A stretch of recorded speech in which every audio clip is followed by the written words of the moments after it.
A wave of humiliation washed over her within her own home.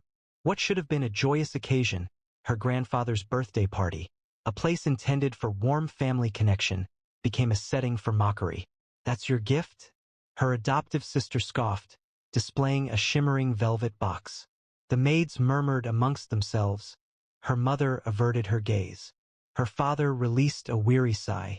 Then her billionaire boyfriend made his entrance. Blue Manor stood prominently over New York's Hudson Valley, its limestone walls illuminated by the October dusk, and its grand ballroom resembling a cathedral of wealth. The estate resonated with an air of influence during Franklin Bloom's 85th birthday celebration. Senators were present in bespoke tuxedos, media moguls were adorned in $20,000 gowns, CEOs possessed private islands, and dynasties were represented whose names adorned museums.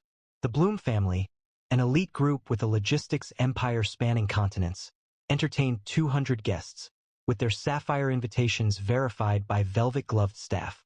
Crystal chandeliers cast rainbows across mahogany floors, caviar gleamed on silver trays, and a string quartet wove Vivaldi's notes through the air, rich with ambition and oud. The ballroom, framed by silk drapes and portraits of Bloom ancestors, served as a stage for legacy, each guest seeking Franklin's approval, his endorsement valued at billions. Outside, the autumn wind whispered through ancient oaks, but inside, a young woman's quiet strength was poised to alter the manor's history. Harper Bloom entered through a side entrance, her linen dress, hand-stitched by a Nebraska seamstress, flowing softly, her old ballet flat silent on polished marble. At 27, she possessed a striking beauty, her hazel eyes sharp as jade, her chestnut hair loosely tied with a cotton ribbon. Growing up in a small town, she held a part-time job at a diner, pursued studies in biology, and maintained a simple lifestyle, remaining unaware of her heritage until a confidential DNA examination at age 18 confirmed she was Franklin Bloom's biological granddaughter, a consequence of a 1997 hospital mix-up. The Blooms privately welcomed her back, but refrained from a public announcement, influenced by Celia, who had been raised as their daughter in place of Harper. Celia had betrayed the family, contaminating Harper's beverages with lemon-scented soap, inserting counterfeit Gucci in her closet, taking her boyfriend, all while presenting herself as the favored child. Harper did not retaliate. She approached Franklin, the only one who addressed her as my girl, his gray eyes radiating affection. Within her grasp, a velvet pouch contained a jade bracelet, purchased with all the money she had saved, a treasured gift for him. The assembled guests' gazes pierced Harper as she entered the ballroom, their murmurs keen as thorns. Celia Bloom, looking stunning in a Dior gown valued at $12,000, was positioned at the center, her jade bracelet, costing $90,000, displayed in a custom velvet box. She noticed Harper, whose expression held a hint of derision. "Oh wow, a bracelet. Quite a coincidence," she remarked, her voice easily audible throughout the room. "I'm giving Grandpa one as well, but, well, mine is somewhat more exceptional." The audience laughed, their gazes briefly shifting to Harper's simpler dress. Margaret Voss, a media heiress wearing a Chanel gown costing $25,000, moved closer to a senator. Did she actually bring inexpensive jewelry to an event like this? She questioned, eliciting amused sounds. Harper's fingers closed more firmly around the velvet pouch, her expression calm, yet the atmosphere was charged with disapproval. Helen's eyes briefly met hers, a momentary kindness, and the onlookers' frustration grew, their emotions tightening at the upper class's harshness. Celia displayed her bracelet initially, raising it so its diamonds glittered beneath the chandeliers. "This is for you, Grandpa, from your loving granddaughter," she stated, her voice smooth. Applause filled the room, with CEOs acknowledging and socialites lifting glasses. Attention then shifted to Harper, who stood apart, holding a small velvet pouch. A hedge fund titan shouted, trying to copy Celia? "That's just sad." The room erupted in laughter, guests glancing at each other, their diamonds sparkling. A senator's wife remarked, "That's what happens when you let some farm girl feign belonging." Harper's parents, Edward and Lillian Bloom, remained still, their expressions unreadable. Lillian remarked to a guest, indicating Harper's adopted status, with a dismissive tone, She's not used to large parties. The audience's fury rose, their hearts pounding, angered by this family's perceived betrayal. The elite's scorn intensified as Harper moved through the ballroom, their mockery a deliberate attack intended to wound her spirit. A group of Wall Street heirs in $10,000 tuxedos positioned themselves along the velvet-draped wall, their voices forming a venomous chorus. She was a mark against Bloom's reputation, one remarked, brushing a caviar crumb towards Harper's ballet flats. Back to the cornfields, darling, another exclaimed, displaying a gold-plated cigar case. Her dress looks like a tablecloth. The crowd's laughter echoed, guests glancing at each other, their diamonds sparkling. A shipping magnate declared, she's an insult to every legacy here. The criticisms felt like a guillotine, each word a sharp blow against Harper's composed stillness. Franklin's grip on his cane tightened, though no one noticed, as the audience's anger intensified, their hearts racing, feeling immense fury at this planned display of cruelty, their resentment burning, prepared to overwhelm the elite's pride. The derision escalated, a synchronized attack on Harper's appearance. A group of socialites and $15,000 gowns arranged themselves in a semicircle, their voices a poisonous blend. Did she get that dress at a thrift store? One whispered, throwing a silk napkin towards Harper's feet. Isolated and vulnerable, a woman endured jeers, her jeweled clutch waving. A maid, encouraged by the onlookers, openly laughed. She hadn't brought a companion, likely due to financial constraints, her voice carrying throughout the room. The laughter felt like a devastating blow, each comment intensifying Harper's quietness. Edward Bloom averted his gaze, his silence a burden heavier than any spoken criticism. Franklin's grip on his cane tightened, a detail lost amidst the throng, while the audience's anger intensified, their feelings sympathetic to Harper, fueled by this group's harsh criticism.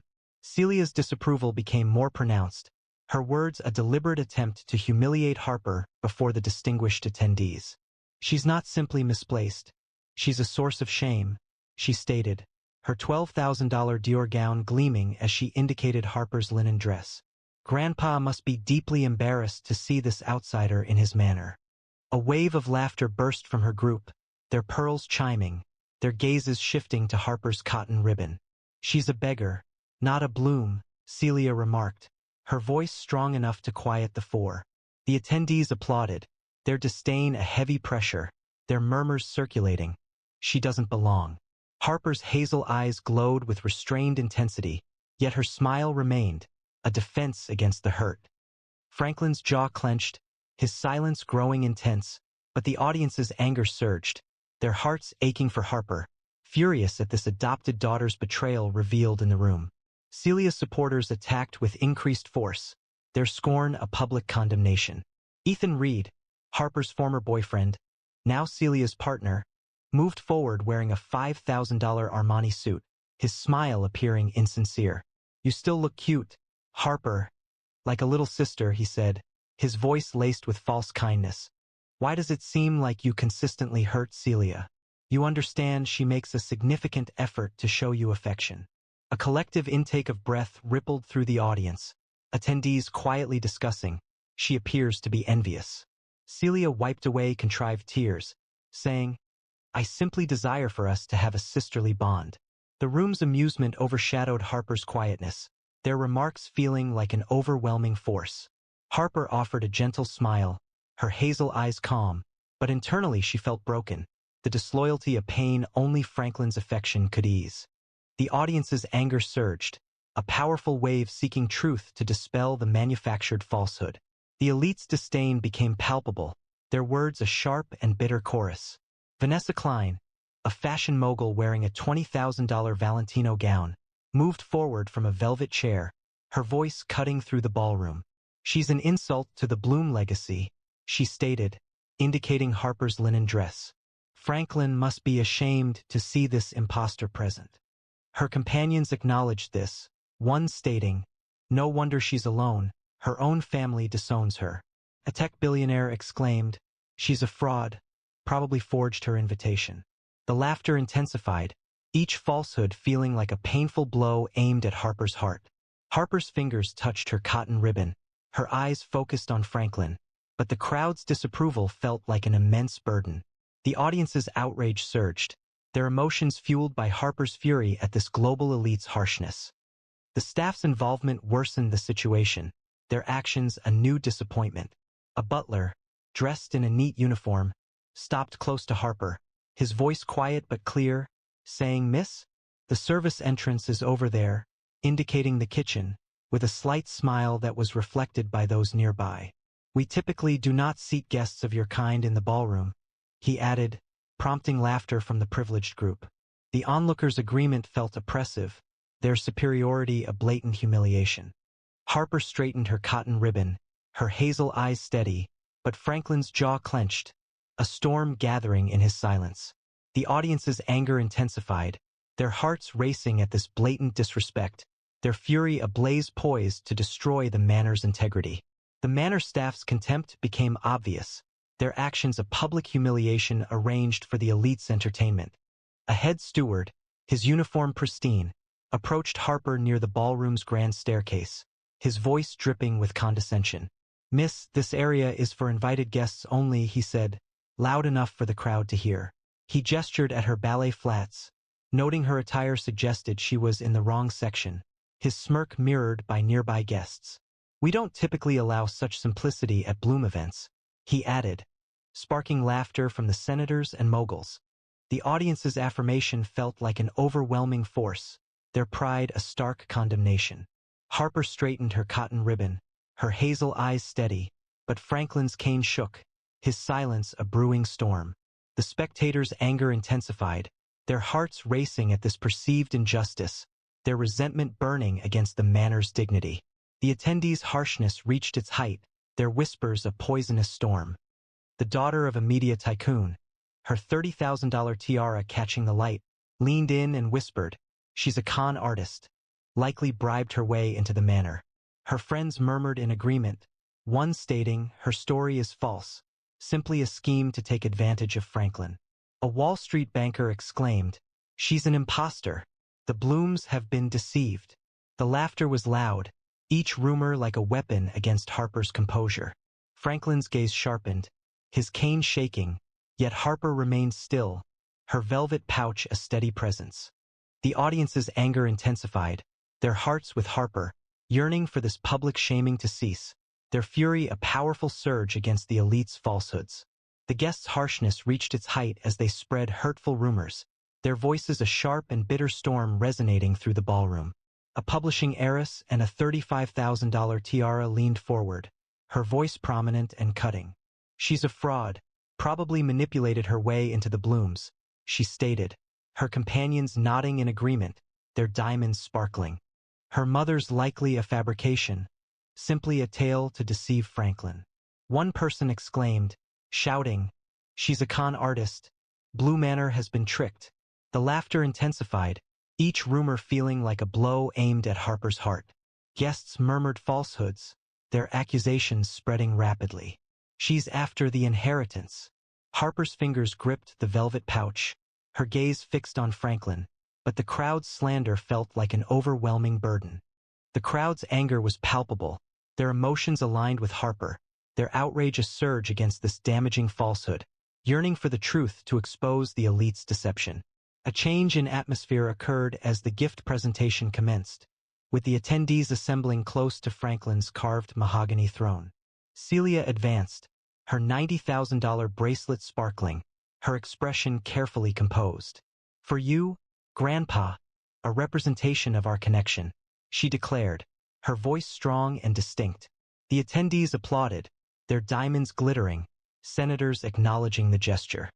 Franklin's gaze settled on Harper, his expression tender. She moved forward, her soft pouch appearing small yet significant with sincerity, and presented her jade bracelet. The onlookers exchanged knowing glances, anticipating a setback. Arthur Wren, a longtime companion of Franklin's, examined it, peering over his spectacles. His sudden intake of breath quieted the space. "Franklin, this is the most exceptional some jade I have ever encountered," he declared, his voice shaking. The audience's emotions changed, their displeasure giving way to interest, the display a point of light in a cold atmosphere. Masterly, a feng shui master present among the guests, moved forward, the sound of his silk robes soft. This piece was blessed by Master Yuan Min in Chiang Rai, he stated, his voice calm. A monk doesn't consecrate jade in 7 years. Only someone possessing significant karmic affinity could receive such a blessing. The room became still, flutes vibrated, and murmurs passed through the fragrant air. A tech mogul quietly commented, "It's likely a counterfeit." Arthur Wren countered, "Definitely not. This is Miss Jade, a grade so exceptional it's known only to discerning collectors in spiritual circles." Celia's smile faltered, her $90,000 bracelet appearing less vibrant. Harper remained composed, her hazel eyes serene, her gift a quiet revelation. The audience's hearts lifted, the unveiling a brilliant contrast, their pride growing for Harper's unwavering poise. The reality intensified, the crowd's murmurs becoming a wave of uncertainty. Harper was unaware that the bracelet she's purchased from a small antique store had been surreptitiously swapped by an unseen observer. Lucas Caldwell, heir to Caldwell Group, New York's largest private investment firm, had noticed her visit to his family's store. Without her knowledge, he substituted her modest jade with his grandfather's heirloom, which had been blessed by Master Yuan Min during a trip to Asia. He'd maintained this as a secret, awaiting this specific moment. The ballroom doors opened, and Lucas entered, his gray tuxedo sharply tailored, his presence commanding attention. The assembled guests turned, their expressions intense, as he proceeded directly to Harper, taking her hand, his gray eyes fixed on Franklin. "Sir, I'm Lucas, Harper's partner," he stated, his voice calm, "and today I have come to request your blessing, as I wish to marry her." A wave of emotion filled the room, their feelings intensified as Lucas's declaration altered the manor's history. A hush fell, Ethan Reed's wine glass splintering on the marble, Celia's face draining of color. Lucas pressed on, his voice sharp against the stillness. "She doesn't require designer labels. She doesn't require investment accounts. She possesses grace. And that's something no one present can purchase." The diamonds of the attendees appeared to lose their luster, their expressions rigid with surprise. Edward and Lillian Bloom remained still, their quietness implying guilt. Lucas led Harper to Franklin's side, his grip on her hand firm. The audience erupted in cheers, their anger shifting to awe as Harper's truth started to expose the falsehoods that had constrained her. Franklin's expression gentled towards Harper, his cane visibly shaking with restrained pride, as the room waited in anticipation of his statement. Lucas Caldwell's presence dominated the ballroom, his voice like a gavel silencing the fragrant atmosphere. "You dared to ridicule Harper Bloom, the sole individual deserving of this legacy," he declared, his gray eyes a tempest of contained anger. "Your resources, your positions, hold no weight against her honesty." He presented a leather folio, showing a series of broken connections. Vanessa Klein's fashion agreements, Ethan Reed's finance collaborations, Celia's charity board positions, all ended due to Caldwell Group's power. "Your reputations are removed from New York's highest circles," he stated, his eyes fixed on Celia. "You have forfeited more than prestige. You have lost your prospects." The audience's intakes of breath formed a chorus of disbelief, their organizations collapsing under his authority. Harper stood beside him, her linen dress radiant, her victory confirmed by Lucas's immense power. The audience erupted, their spirits lifted as his worldwide justice dismantled the elite's pride. Franklin rose, his cane striking the marble, the sound like a gavel falling. "Enough," he declared, his voice silencing the ballroom. "Harper is my only biological grandchild. Celia is the adopted one, and I regret ever allowing this deception to continue." Celia let out a scream, a harsh, desperate sound. Her Dior gown offered no protection from the reality of the situation. Edward and Lillian lowered their heads, their faces etched with shame. Franklin's gray eyes scanned the assembled guests. Celia had undermined this family regarding Harper, fabricated stories, used people to her advantage, and seized her rightful position. However, Harper had never retaliated. She had sought me out, motivated by love, not avarice. The guests reacted with audible shock, Vanessa Klein's gown seeming to droop, and Margaret Voss's tiara becoming slightly dislodged. The audience reacted strongly, their anger palpable as Franklin's announcement dismantled the elite's confidence. The consequences were swift, a judgment communicated without words. Celia retreated, her $90,000 bracelet drawing scorn from the crowd's murmurs, labeled as a thief in Dior. Edward and Lillian faced ostracism, their Bloomboard seats taken away, their social standing vanished. Ethan Reed was guided out, his Armani suit offering no protection, his financial agreements terminated. Vanessa Klein's fashion brand endured sanctions, her reputation severely damaged. The butler who had previously shown disdain was terminated, ending his career. The socialites who had participated in the disruptive behavior concealed their expressions, their power diminished.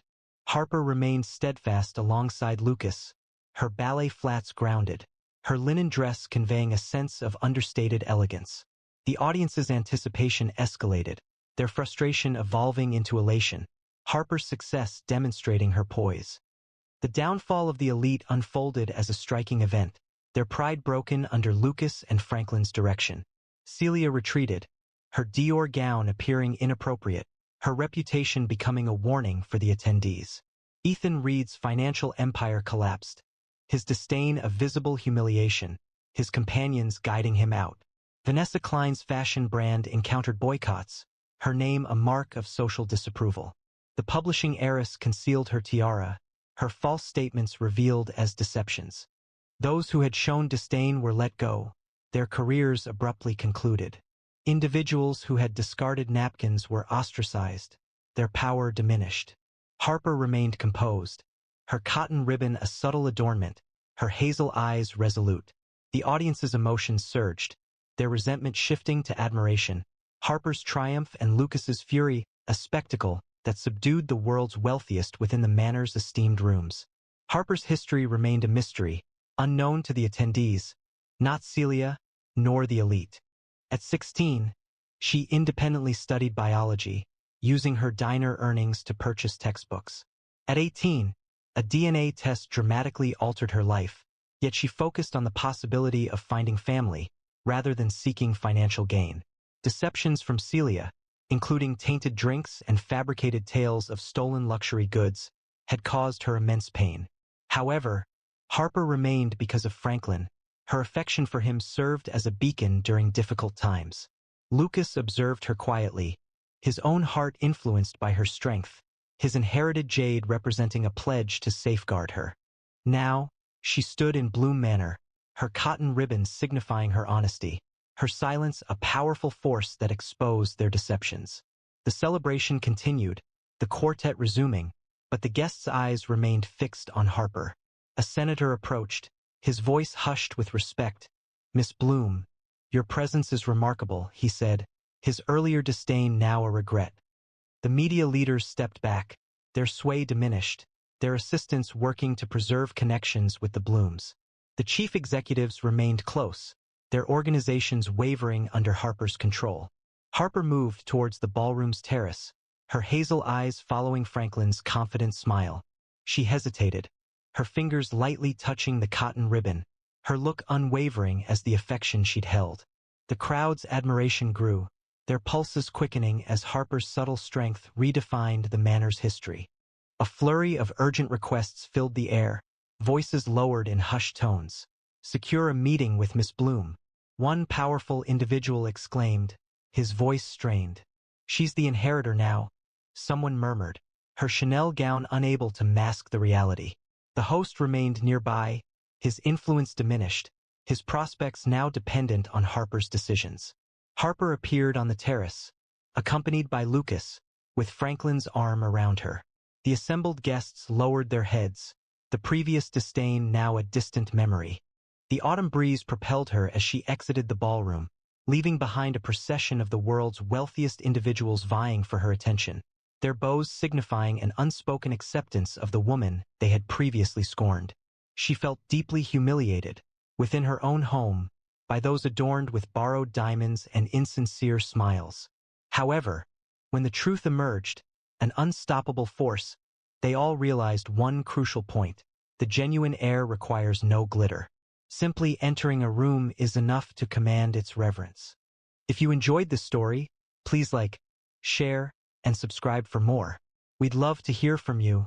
Tell us in the comments, what would you do if you were Harper? The moment she entered the publishing office, she was dismissed. Her coat was of frayed wool, her shoes worn, and she held a thick manuscript bound with tape, the pages already yellowing. The receptionist scrutinized her, raising an eyebrow as if detecting an unpleasant odor. "You're here to submit a story? Handwritten?" An editor with slicked-back hair barely glanced at the title before laughing. "A boy wizard living under the stairs? This seems like a low-budget Tolkien adaptation." The room erupted in laughter. A staffer even picked up the manuscript, displayed it, and quipped, "Another legend, handwritten, ideal for the recycling bin." Then they threw it directly in front of her.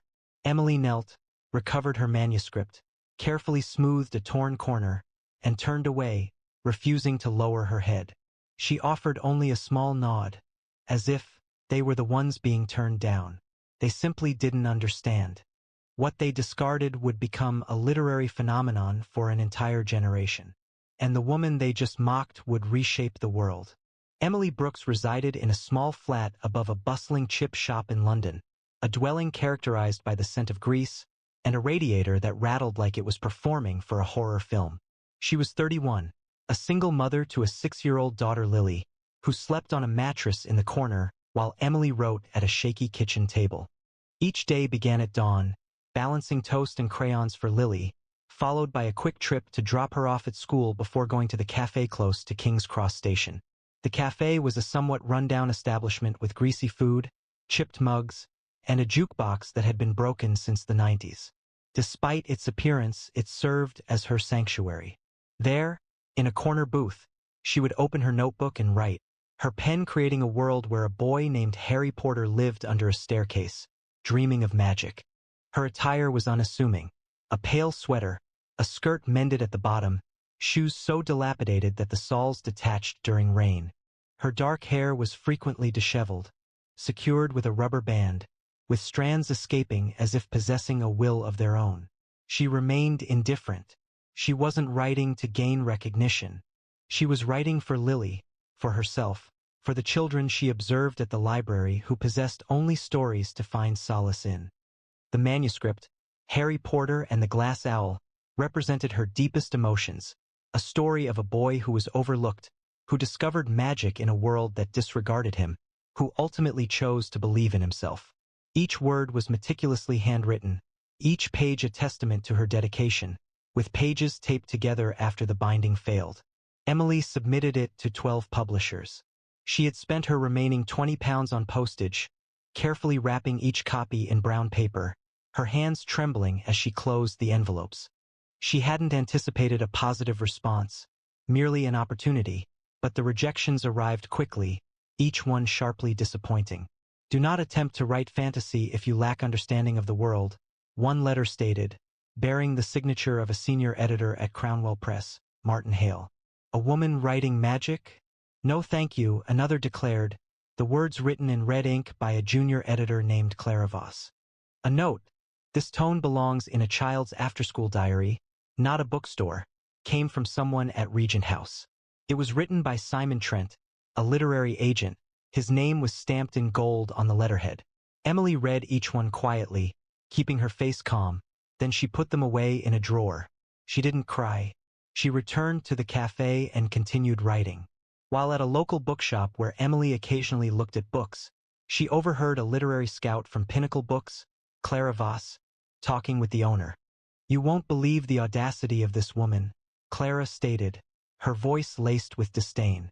"Some single mom, appearing disheveled, believes she's created wizardry. I instructed my team to discard it to prevent it from consuming more space." The owner laughed, briefly looking at Emily, who was examining a used paperback nearby, oblivious to being discussed. "Likely another sentimental narrative seeking sympathy," he remarked, speaking loudly enough for her to overhear. A customer interjected, a smirk playing on his face. "What's she going to do? Cast a spell to get published?" The others chuckled, glances darting towards Emily's worn skirt and unkempt hair. She remained looking down, her fingers following the book's spine, but the atmosphere shifted, their comments a burden she carried as she returned to her cafe booth. Her pen wavered a little as she wrote, yet she persisted. Her story would be her reply. Emily was seated in her cafe booth on a rainy afternoon, her notebook open, when a group of publishing interns from Regent House entered, their laughter echoing through the space. One noticed her and nudged his friends, saying, "Look, it's the wizard lady, still writing her kitty stories." He approached her, peering at her pages and asking, "What's this? Harry, what's it? Gonna make you rich, huh, love?" His friends laughed, and one mimicked her pen strokes with exaggerated flourishes. "Bet she thinks bookstores are begging for this drivel," another remarked, speaking loud enough for other patrons to hear. A waitress, joining in the derision, placed Emily's coffee down with force, adding, "Dreamers like you clog up the place." The interns quickly took a selfie with her visible in the background and posted it online with the caption, "Hatch fantasy fail. Single mom's sad hobby." Emily's hand paused, ink smudging slightly, but her face remained composed, her gaze fixed on the page. The cafe felt smaller, their unkindness a storm she endured quietly, her story her only support. The most difficult experience came from Crownwell Press. Emily had found the strength to hand-deliver her manuscript in person, hoping a direct meeting might influence them. She stood in their modern office, all glass and chrome, holding her pages. Martin Hale, the editor who had rejected her by mail, was present, accompanied by assistants. He glanced at her worn coat and smirked. An unfamiliar woman, appearing like a housewife, who believes she's crafting the next mythology. Absurd. He didn't bother to open the manuscript. Instead, he raised it with 2 fingers, as if it were unclean, and dropped it into a recycling bin. His assistants chuckled, one saying, "Back to the kitchen, love."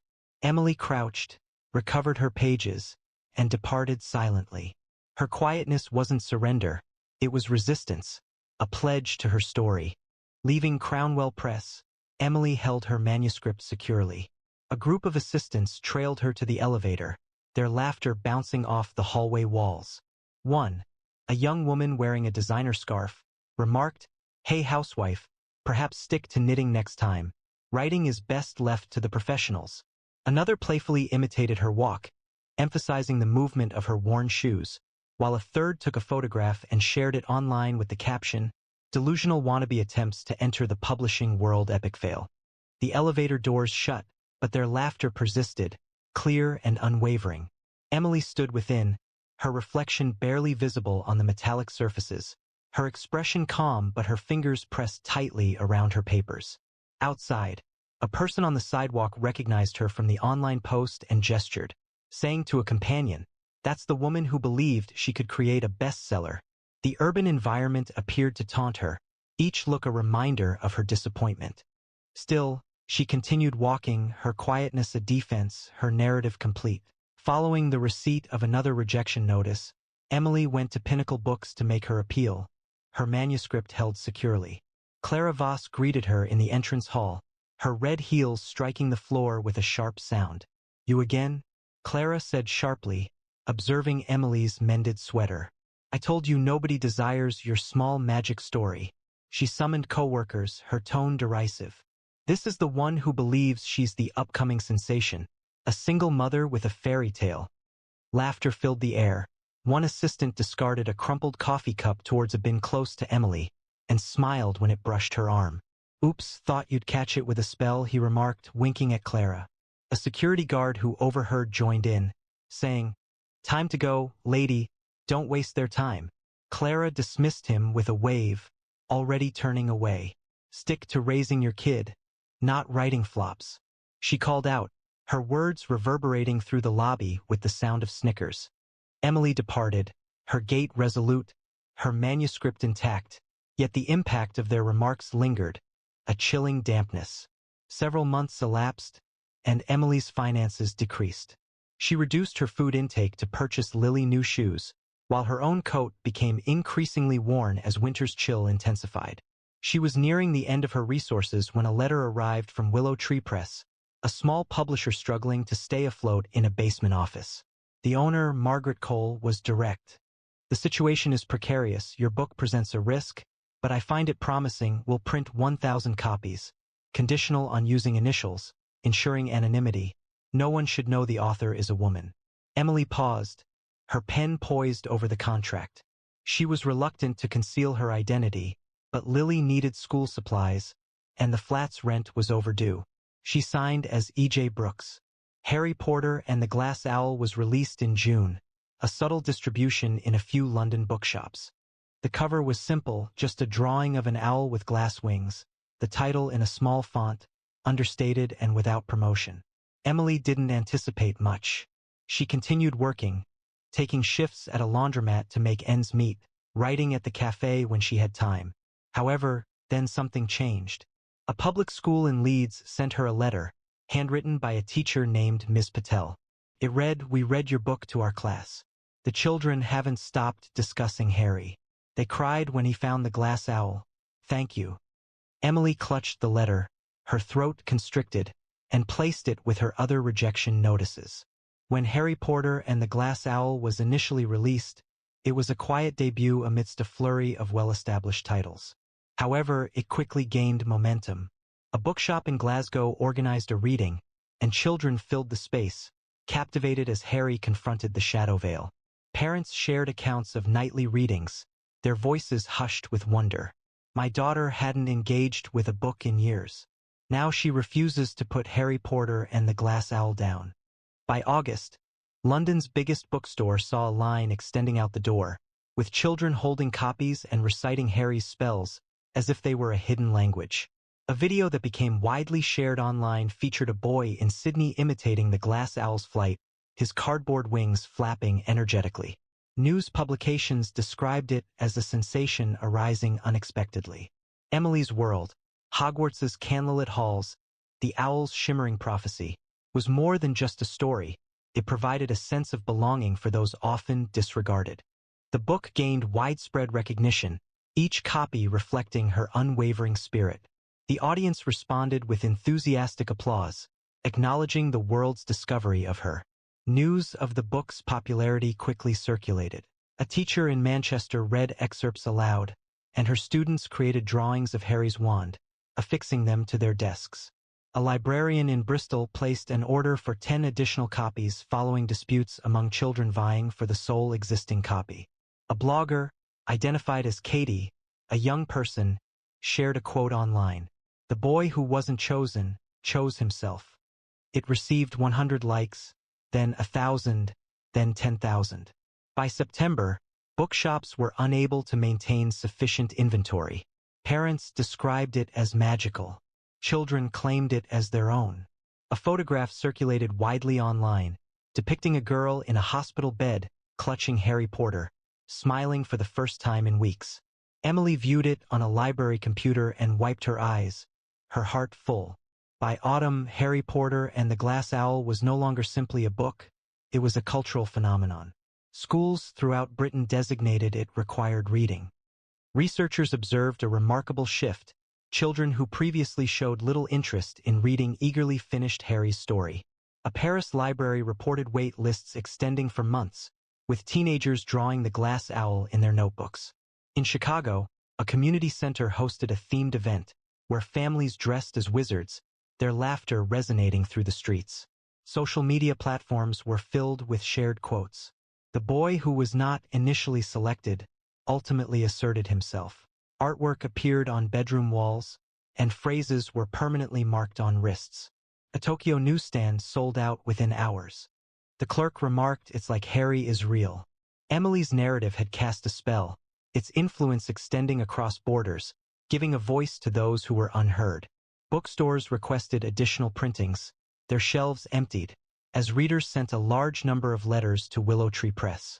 Demands for more Harry were constant. The world wasn't simply reading, it was experiencing her dream, and the audience felt each triumph personally.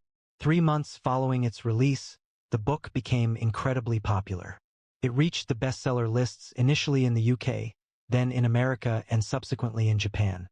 News outlets proclaimed headlines, with considerable intrigue surrounding author E.J. Brooks's reimagining of fantasy. Bookstores experienced sellout conditions, placing reprint orders numbering in the thousands. Willow Tree Press, rescued from bankruptcy, relocated to a more suitable office. Margaret Cole contacted Emily, her voice trembling, stating, "We're printing 1,000,000 copies." "A million? Who are you?" Emily chuckled quietly, still wearing her worn coat, replying, "Just a mom who enjoys telling stories." As winter approached, Harry Potter and the Glass Owl became a source of hope. Marketers and deli shops organized midnight releases, with children chanting Harry's name under lantern light. A Brazilian orphanage shared a story of children pooling coins to purchase a shared copy, reading by flashlight after curfew. Numerous fan letters were sent to Willow Tree Press, including drawings of Hogwarts, poems about the Glass Owl, and stories of overcoming bullies, inspired by Harry. A London theater adapted the story, selling out weeks in advance, with the audience weeping as Harry's wand lit the stage. Critics who initially dismissed the work now acknowledged its merit, with one reviewer stating that Brooks had created a myth possessing an enduring quality. The book's impact extended beyond the written word, inspiring bravery and igniting imaginations. From Moscow to Mexico City, readers displayed owl pins, a subtle reference to Emily's universe. Her narrative overcame skepticism, its popularity a recognition she did not actively pursue, and the audience reveled in its brilliance. The National Literary Gala, the publishing world's equivalent of the Oscars, took place at the Savoy Hotel, filled with crystal chandeliers and formal black tie attire. Emily received an invitation, not as a typical attendee, but as the guest of honor. She nearly declined to attend. Lily was suffering from a cold, and the train ticket to central London was costly, but Margaret urged her to go, sending a ticket and a note that read, "You deserve this." Emily chose to wear a plain linen dress, pale blue in color, which she had purchased from a charity shop for a $5. The shoes were the familiar, well-worn pair, her hair loose and slightly disheveled. She carried her notebook, prepared for any sudden inspiration during the train ride. The gala presented a spectacle of tailored suits and glittering gowns, the atmosphere heavy with champagne and self-importance. Emily entered discreetly, her invitation clutched firmly, initially unnoticed by the attendees. She positioned herself near a pillar, observing editors and agents exchange greetings, their laughter reminiscent of the Crownwell office. Martin Hale was present, networking while holding a glass of whiskey, his slicked-back hair reflecting the light. Clara Voss, representing Pinnacle Books, commanded attention in a red dress, casually dismissing a waiter with a gesture. Simon Trent, the Regent House agent, spoke proudly of his newest acquisition, his voice audible above the general conversation. They did not notice Emily as she passed, her linen dress seeming understated amidst their elegant attire. She greeted several publishers with a handshake, her grip steady but kind. Martin Hale casually touched her hand, his gaze already searching for someone of greater significance. He offered a greeting, stating, "Nice to meet you," without inquiring about her name, and concluded with, "Enjoy the evening." Clara Voss responded with a strained smile, quietly remarking to an assistant, "Who's that? Some blogger?" Simon Trent remained engrossed in his phone, not acknowledging her at all. Emily offered a courteous nod, her expression calm, and proceeded. She didn't require their validation. She had come for the children who adored Harry, for Lily, for the narrative that continued to endure. A palpable excitement filled the room as the host, a BBC presenter known for his smooth delivery, stepped onto the stage. "Tonight, we celebrate the literary world's most accomplished talents," he began, his smile radiant. But he continued, noting that one name had eclipsed all others. A debut novel, published under initials, had resonated with readers worldwide. It had revolutionized storytelling, provided children with a role model, and rescued a publisher from financial hardship. The audience shifted expectantly, murmuring, "Could it possibly be E.J. Brooks? Here?" Martin Hale straightened his tie, a smirk directed at Clara Voss. "Likely an Oxbridge graduate pretending to be modest," he remarked. Clara acknowledged him with a roll of her eyes. The host's voice increased in volume. "Please welcome the author of the decade's best-selling novel, the woman who created an entire world for millions of children, Emily Brooks. The ballroom became still. Glasses tapped, breathing paused. Emily advanced, her linen dress reflecting the light, her well-worn shoes making no sound on the polished floor. Strands of hair remained tangled, and her notebook was held beneath her arm. Yet, her eyes, steady, warm, and resolute, commanded the attention of everyone present. She ascended the stage, each step carefully placed, as if Hogwarts itself provided support. Martin Hale's whiskey spilled from his hand, staining his shoes. Clara Voss's red dress appeared to constrict, her face losing color. Simon Trent's phone fell onto the table, his earlier claim overlooked. The audience was quiet, a multitude of astonished expressions as Emily arrived at the podium. She placed her notebook down, her fingers lightly touching the aged cover, and gazed out at the room. When she spoke, her voice was distinct and measured, resembling an incantation being spoken. You dismissed the story before you proceeded to the next page. Now the entire world is reading it. The room fell silent. Emily did not elevate her tone, nor did she direct accusations. She found no need to. Her words resonated as undeniable truths, precise and absolute. I wrote Harry Potter and the Glass Owl for my daughter, for children who feel invisible, for anyone who's ever been told they're not enough. You didn't see it, you didn't have to. The children did, they found Harry and he found them. She paused, her gaze sweeping the front row.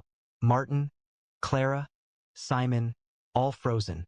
This isn't about me, it's about a boy who chose himself, and the millions who chose him back. As Emily spoke from the gala stage, the crowd's silence broke into murmurs of awe. A children's librarian, positioned towards the rear, was the first to rise, applauding with great enthusiasm. My students read Harry Potter nightly, she exclaimed, her voice filled with emotion. They've begun writing their own stories thanks to you. The room shifted, faces expressing surprise, as others echoed her sentiment. A bookseller who had exhausted their stock in a few hours, and a parent whose previously timid son now embodied Harry's bravery. Emily's narrative had created a world so detailed it felt tangible, Harry's wand flickering under starlight, the glass owl's wings gleaming with mysteries. Her ability wasn't merely proficiency, it was transformation, converting sorrow into optimism. The applause intensified, a surge of admiration, as publishers who had disregarded her now rapidly wrote her name down, recognizing they had overlooked a brilliant talent. Emily remained there, her linen dress a focal point, her understated resilience more impactful than their applause. The applause began gradually, a gentle undulation that built into a powerful surge, shaking the chandeliers. It was more than mere courtesy, it was heartfelt and genuine. Emily moved from the stage, her dress flowing, and returned to her position beside the pillar. Behind the curtain, the gala was filled with discussion of Harry Potter and the Glass Owl. A critic, standing close to the bar, who had previously expressed doubts, confessed, "I read it last week and couldn't stop reading it." He continued, "The way Harry confronts the shadow veil. It's not just a story, it's a reflection for every child who's experienced feelings of isolation." A young author held her signed copy, telling a friend, "It's as if Emily understood my childhood, the bullies, the dreams, and transformed them into something magical." The book's world felt vibrant, Hogwarts halls resounding with spells, the Glass Owl's prophecy permeating every page, children in Tokyo dressed as Harry for Halloween, parents in New York reading it aloud, their voices breaking at the conclusion. Its language had initiated book clubs, inspired fan art, and even led to a school play in Dublin. Emily's story resonated deeply, its enchantment touching hearts across the globe. Attendees noticed her near the pillar, transformed from an unknown individual into an author whose writing had reshaped perception. During the gala, while Emily stood by her pillar, the book's reputation intensified. A bookseller confided in a critic, speaking with conviction, "I've sold thousands of books, but Harry Potter, it's truly exceptional. Children read it as if it were essential." On the other side of the room, a teacher described how her class constructed a cardboard Hogwarts, their faces glowing with pride. Enthusiasts had started a worldwide campaign, Read Like Harry, prompting libraries to increase their fantasy selections for children. Passages from the book, such as Harry's duel with the Frost Wraith and the Owl's whispered prophecy, were recited in classrooms, cafes, and even parliaments.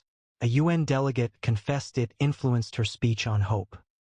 Emily's impact resonated far beyond recognition. It was a transformative power, redefining perspectives on courage, loss, and love.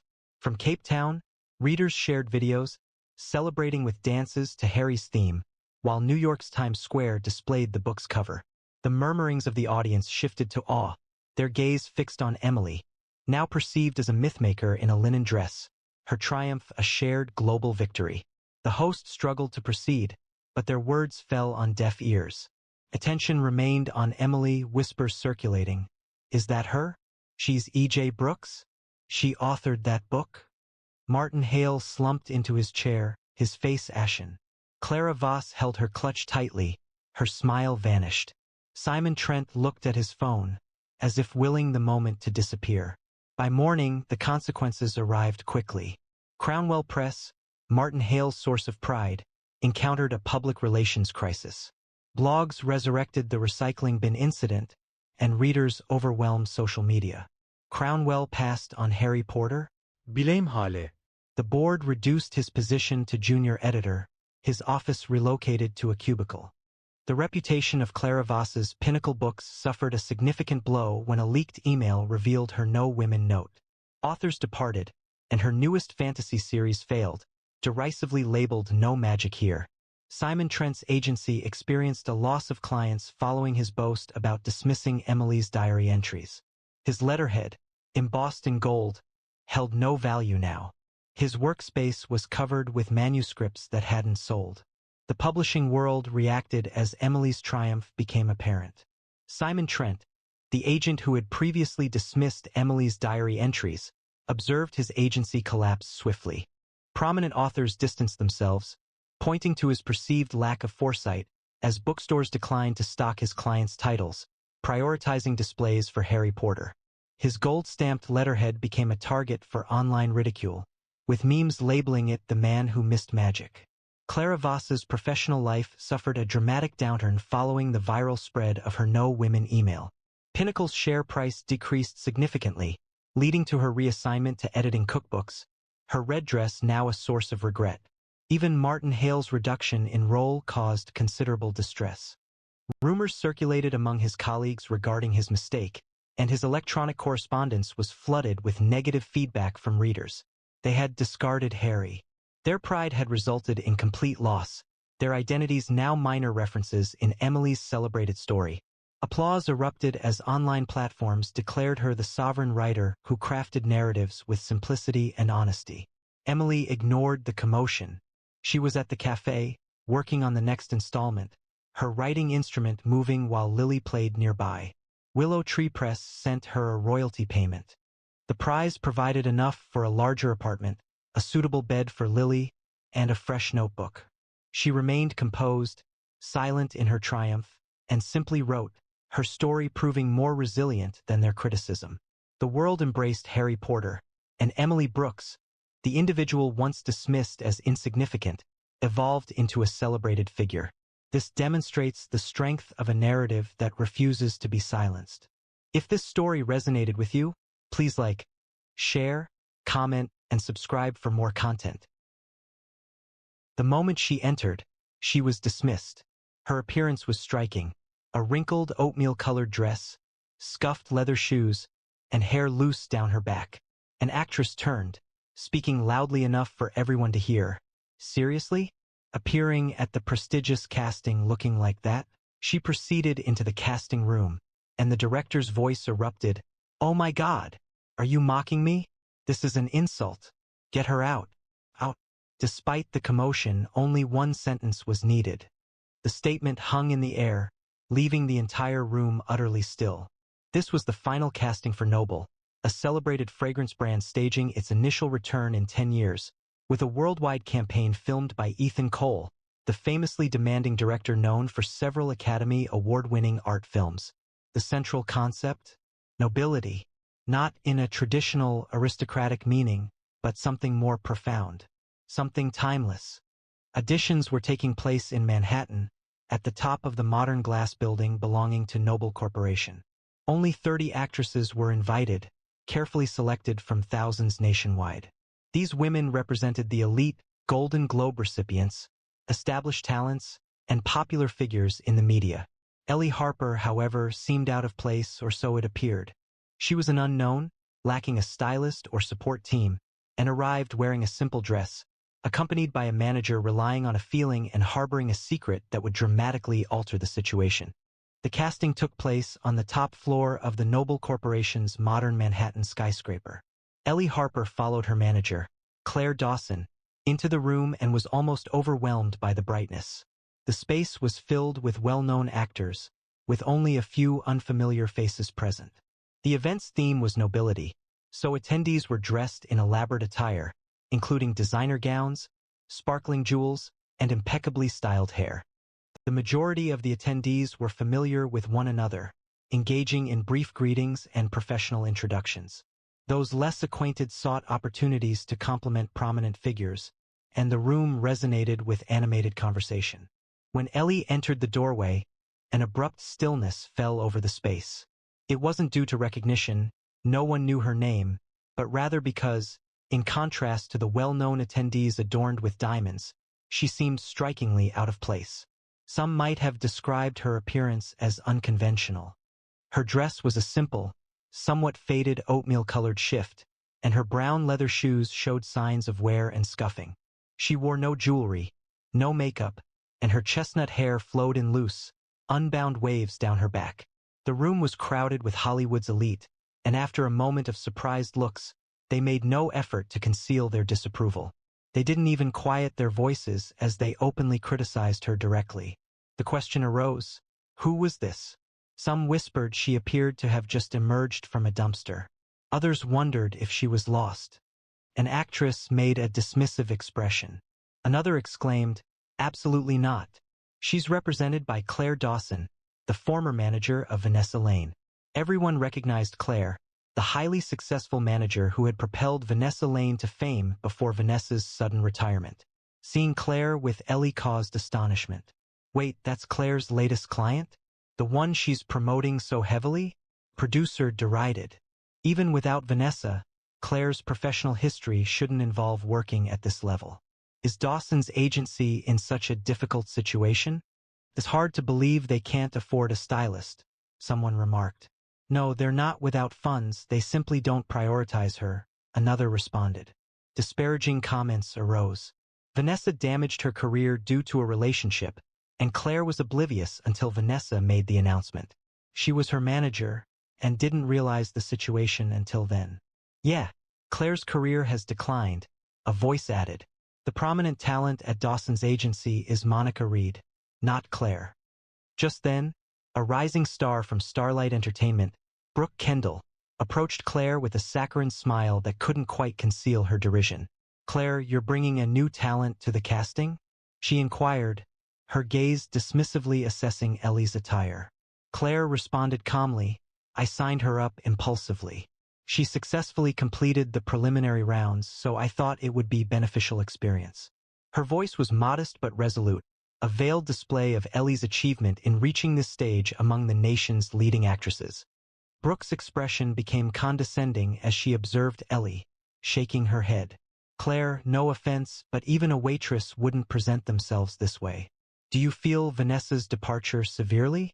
If you are finding things difficult, abandon Dawson's agency and join my team. My assistant's compensation isn't substantial, but it's preferable to supporting someone of Ellie's profile. Starlight and Dawson's agency had been competitors for years, and Brooke harbored a personal resentment. Vanessa had overshadowed her at award shows on numerous occasions. She wasn't going to let a chance to challenge Claire pass her. The people nearby smiled, enjoying the unfolding situation. Another voice interjected, Hey, I'm looking for assistance as well. Claire, would you be interested? Brooke laughed, pleased. Look at that, Claire is in high demand. No need to worry about going without. Ellie's gaze sharpened with a frigid look as Brooke embarrassed Claire. But Claire had cautioned her, regardless of what occurs, remain silent. Ellie located a peaceful spot, settled down, and shut her eyes, blocking out the surrounding sounds. Her purpose wasn't to argue. She was present to concentrate and discover the necessary emotion for the part. The audition commenced shortly thereafter. Ellie received a respectable number, 15 out of 30. Brooke, number 14, observed Ellie's number and released a theatrical sigh. Such a promising slot squandered on her. The initial actress, Mia Carson, entered. She was a force, a self-made star who had worked tirelessly to achieve a Golden Globe, lacking formal training or a privileged background. A palpable stillness fell over the room as she arrived. Her skill was unmistakable. Brooke, however, expressed skepticism. Honestly, she muttered, she's just a high school dropout from nowhere. How can she possibly succeed in Noble? Brooke herself wasn't from a family of actors, but her family possessed considerable wealth. Her father held a Senate position, her mother operated a high-end crocodile leather fashion brand, and she had been raised with refined manners. She received piano and calligraphy lessons, among other things.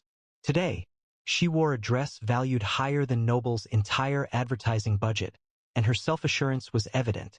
Few could compare to her upbringing, despite some achieving similar levels of recognition. Mia appeared less than a minute later, her complexion pale. Her manager hurried to assist her, but Mia declined, appearing defeated. Her manager's shoulders slumped, though she stayed to comfort her. Brooke crossed her arms, smug. Knew it. What's a small-town girl gonna do with Noble? Other actresses with trust fund backgrounds echoed her, sneering as Mia, unable to bear the mocking stares, left the room. Even a Golden Globe couldn't shield her from the sting of their elitism. In her corner, Ellie cracked her eyes open, watching Mia's retreating figure with a flicker of regret. Mia's acting talent and existing fanbase suggested this advertisement would be a sure success. It was disappointing.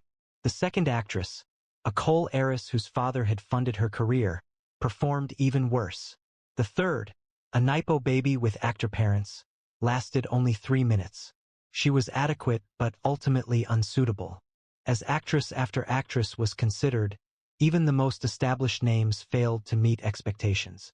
Tension filled the audition room, particularly as the director, Ethan Cole, could be heard criticizing them from behind the closed door. Ethan's American accent possessed a sharp quality, developed through years of working internationally. He wondered if his words were being understood, and he doubted their intelligence. He desired grace and refinement, not lifeless figures performing mechanically. He criticized Mia, stating that while her performance was convincing, her eyes revealed a lack of depth. She seemed ordinary, just another actress, a mere prop. He dismissed a third, acknowledging her talent but finding her far from ideal. She didn't match the image he held. And one prior to Brooke, that was the 13th person. She believes I am foolish. She possesses no understanding of the harp. The actresses outside, previously full of self-importance, lost color. Is this man genuine? He has criticized everyone, one whispered. He holds a resentment towards Americans.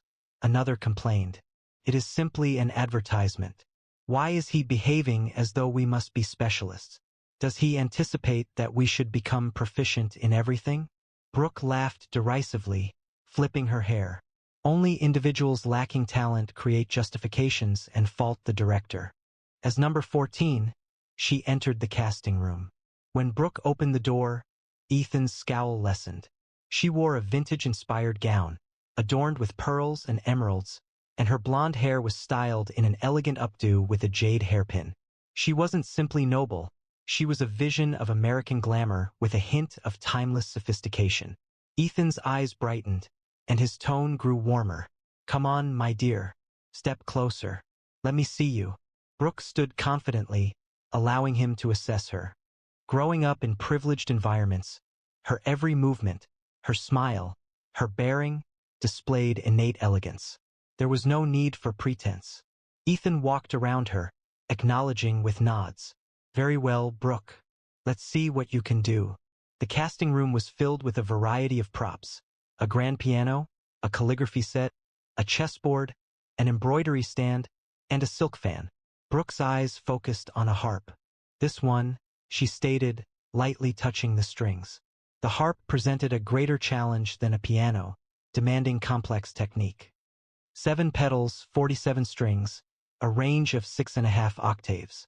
Ethan, a culture buff who had studied American and European arts for decades, wasn't someone easily deceived by a superficial performance. One actress had previously attempted a deceptive performance and received criticism.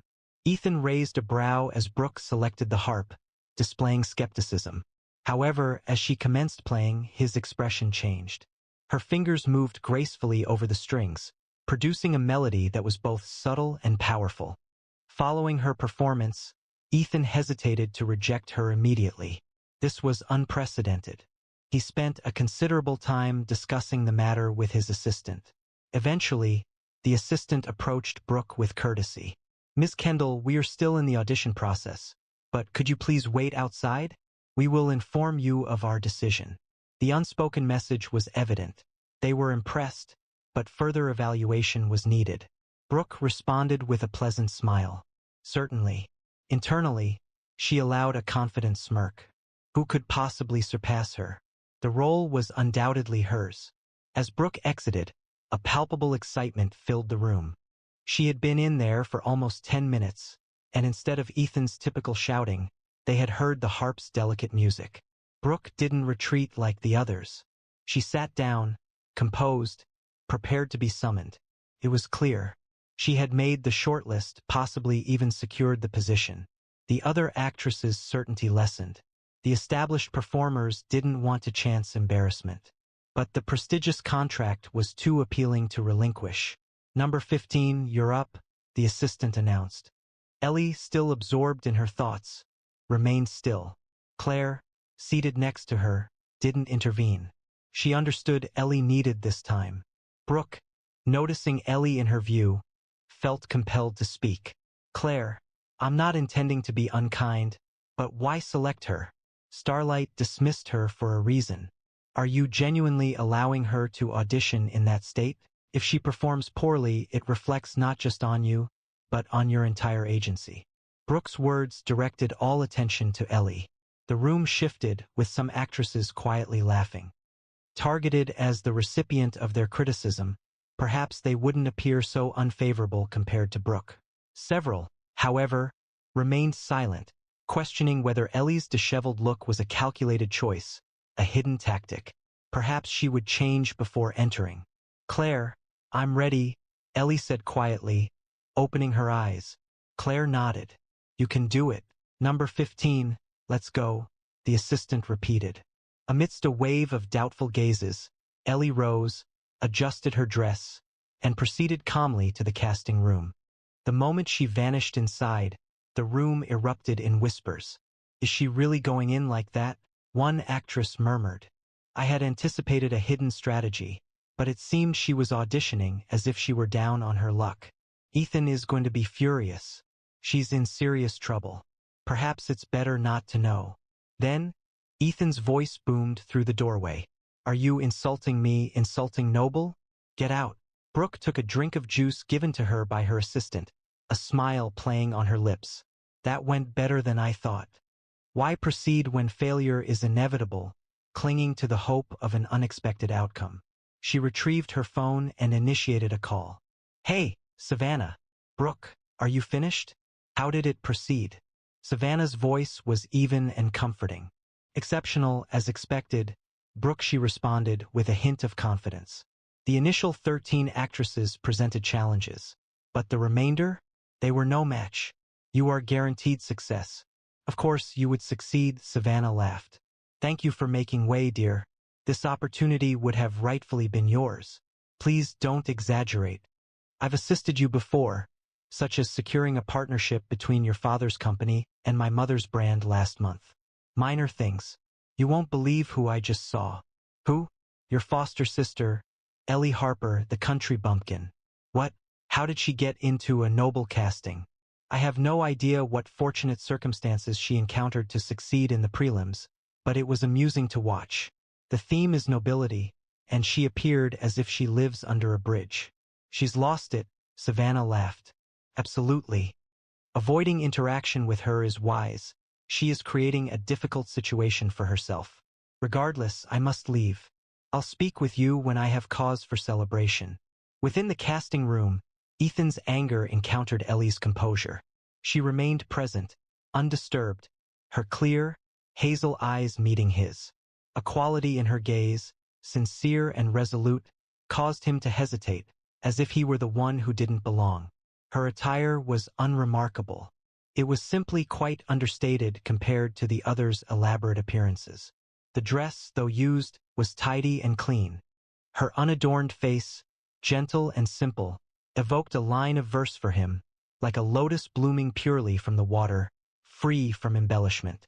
Yet her apparent lack of preparation felt like a rebuke. I'm speaking to you. Do you not understand English? You are dismissed. Please leave now. Do not waste anyone else's time, Ethan stated, too frustrated to even inquire about her name. While he scolded, Ellie moved toward the harp Brooke had used. Her fingers lightly touched the strings, producing a few notes. Ethan's anger intensified. He paused, intending to continue. However, a sudden rush of sound halted him. The musical phrases flowed, complex and resonant. This is Shenandoah? He questioned, surprised. It was recognized as a difficult American folk composition for harp, a poignant tune deeply connected to the country's identity. Brooke had performed a less complicated classical selection. Ellie remained silent. She was positioned at the harp, her fingers moving with accuracy. The music grew, captivating Ethan. He disregarded his frustration, forgot to speak, and was absorbed by the melody's richness. Shenandoah stood as a cornerstone of American music, its notes reflecting themes of longing, resilience, and quiet strength. It resonated beyond beauty. It pulsed with defiance, a narrative of perseverance through hardship. Ellie's performance wasn't merely skilled, it embodied the song's essence. Ethan watched, stunned. Her clothes were ragged, her face bare, but as she played, no one could mistake her for anything less than extraordinary. She wasn't insignificant, she was a force, her story interwoven into every note. As the final chord concluded, Ethan remained silent. Following a considerable interval, he composed himself, his voice lowered. Your Shenandoah, it surpassed all my expectations. Ellie responded, nodding subtly, her face exhibiting no change. His perception of her composure, whether confronted with his criticisms or his accolades, impressed him. It wasn't a display of arrogance, it was something more profound, a grace appearing to emanate from within her. This was nobility. It wasn't the kind derived from money or status, but the kind built within, resilient even in poverty. He observed her, his anticipation increasing. None of the others, not even Brooke, had resonated with him in the same way. Brooke's presentation, as flawless as it seemed, felt practiced and insincere. But Ellie? She possessed genuine substance. He cleared his throat and inquired further. Tell me, how do you understand nobility? The others had provided standard responses, education, refinement, poise, which were dependable but lacking inspiration. He leaned forward, wanting to hear Ellie's opinion. She hesitated, carefully selecting her words. Genuine nobility isn't defined by the display of wealth or the importance of a lineage. It's not about jewelry or a perfect appearance. It's not even the knowledge or etiquette one shows off to make an impression. True nobility is when you're wearing a simple dress, your hair disheveled, yet your inner light shines through, unmistakable. Ethan's eyes widened, his face practically glowing. Ellie continued, Noble's campaign is about fragrance, right? A fragrance can communicate more about an individual than any elaborate outfit. For a woman, perfume embodies her identity. It holds greater significance than clothing. It possesses enduring quality, unlike fleeting trends such as jewelry or hairstyles. A truly exceptional fragrance remains memorable. Ethan reacted immediately. Yes, absolutely. He nodded emphatically. Her statement perfectly captured the campaign's core message. Outside, the waiting actresses overheard Ethan's immediate reaction, then a moment of quiet, followed by the harp's uplifting melody. One actress remarked, "Did Claire prepare her with a harp trick?" After Brooke's performance, that's just embarrassing. Another, more perceptive, frowned. That piece sounds harder than Brooke's, but it won't matter. Brooke, who knew her harps, felt a flicker of unease at the technical skill echoing from the room, but she brushed it off. Claire, your little project doesn't get it. The harp's elegant, performers bathe, dress impeccably, respect the tradition. She's disrespecting the art itself. Ethan's gonna tear her apart. The others nodded. Claire remained silent, observing the door. Ellie hadn't been dismissed yet. That was step one, but her strategy was risky, and Claire wasn't certain how it would be received. When the music ceased, there was no yelling. The wait felt longer than Brooke's audition. What's happening in there? An actress murmured, pacing. He's likely reprimanding her so severely he's lost track of time. Ethan is a top-tier director. He's ruthless. This could damage Claire's whole agency. Ethan retrieved Ellie's file from his assistant, quickly reviewing it. His eyes widened. Ellie Harper. Wait, you're Cassandra Reed? Cassandra? Yes, that was my first film role, Ellie stated. Claire had sent clips from Legacy, so he wasn't surprised he recognized the name.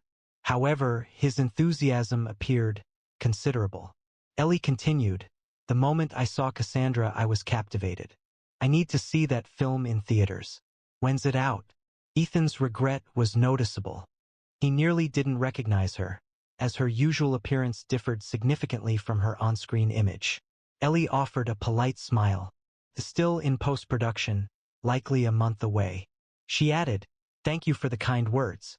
No, you deserve it, Ethan exclaimed. In Legacy, Cassandra was portrayed as a villain, but her powerful and seemingly unapproachable demeanor was precisely what he'd been seeking. Ellie's performance today only validated that. I'm so sorry, Ellie. I was mistaken, almost sent you away. She replied, you're right. Genuine heritage extends beyond appearance. He guided her to a presentation of distinguished perfumes. For 2 centuries, these perfumes have been created using time-honored methods and the world's most exceptional components. It's the scent of authentic aristocracy. I am pleased to lead this campaign, but I required someone who could represent that ideal. Fortunately, I found you. This partnership will be flawless. His assistant cleared his throat, murmuring, Sir, others remain. Should we proceed to the next candidate? Ethan dismissed him with a gesture. There is no need. Ellie is our ambassador. Please dismiss the rest. Outside, the door finally opened. The assistant emerged, addressing the crowd. Ladies, we have selected Ellie as our ambassador. The casting is complete. As a token of our gratitude, we are gifting everyone a 3-day luxury cruise. Enjoy. The room fell silent. Actresses who had not auditioned stared in disbelief. What? Is finished? We didn't even get an audition. It was disappointing, but most weren't shocked. The leading actresses breathed a sigh of relief. They avoided any embarrassment. A wave of congratulations washed over Brooke. Well done, Brooke. If it's you, I'm not mad. Brooke rose, enjoying the accolades, and moved towards the assistant. Thank you, Ethan, for the opportunity. I won't let him down. The assistant seemed puzzled. No, there's been a misunderstanding. It's not Ms. Kendall. A collective gasp rippled through the audience. Ethan selected Ellie Harper, number 15. Ellie Harper? The one dressed like a bum? Someone exclaimed. You're joking, right? Brooke's complexion visibly paled. There's a mistake. Everyone was talking about Ellie Harper, the relatively unknown contestant. She had already mentioned the news to Savannah. The thought of losing to Ellie? It was simply unacceptable. The assistant confirmed with a firm nod. There was no error. It was Ms. Harper, number 15. Brooke's voice trembled with anger. This felt unjust. They deserved an explanation. The assistant expressed resignation. It's Ethan's decision. I am unable to alter it. Then allow me to speak with him, Brooke insisted. Others whispered, questioning whether the assistant had made a mistake with the announcement. Even Claire appeared shocked. The assistant finally agreed. I'll pass this on. He returned promptly. Ethan said, Ms. Kendall, when you see the advertisement, you'll understand why we selected Ellie. He turned to Claire. Ms. Dawson, Ethan would like you to come in to discuss the contract. Claire, still absorbing the information, nodded. Thank you. She followed him inside, leaving Brooke visibly embarrassed and the others speechless. No way. Ellie Harper? We lost to her? I was going to say she's Claire's client. There's no way she's that uncomplicated. We underestimated them. Consider Ellie a surprise. Brooke must be feeling the pressure. First, Vanessa had control, and now Claire is working with a new talent. During the return trip, Claire observed Ellie, who was enjoying a hot dog. It was her first meal since preparing for the casting. The more Claire collaborated with her, the less certain she appeared. You okay? Ellie asked, with her mouth full, noticing Claire's gaze. Feeling fortunate to have a brilliant client like me? Claire laughed. I thought your approach was dangerous. Ethan is knowledgeable, he might have detected any deception. Regarding that harp, you played remarkably well. That requires years of practice. Ellie almost laughed until she choked. Years? Claire responded, you're being overly generous. I learned it in a month, and it's the only piece I know. I memorized it by rote. My intention was purely to impress. Claire blinked, visibly amused and disbelieving. Seriously? Ellie confirmed, raising a finger. I experiment with various instruments. Harp, piano, whatever. I learned just enough to manage, but I'm certainly no expert. Acknowledging that lengthy dedication can lead to focusing on fundamental principles and then proceeding, Claire shook her head, smiling. You're quite remarkable. As the city lights passed by, Ellie took another bite of her hot dog, seemingly unaffected by the day's events. She had entered a room filled with challenging individuals, allowed them to challenge her, and ultimately succeeded. This wasn't driven by a need to demonstrate her superiority, but because she possessed a strong sense of self, which was sufficient. Please enjoy this story, and consider sharing it with others, leaving a comment, and subscribing for more thrilling content.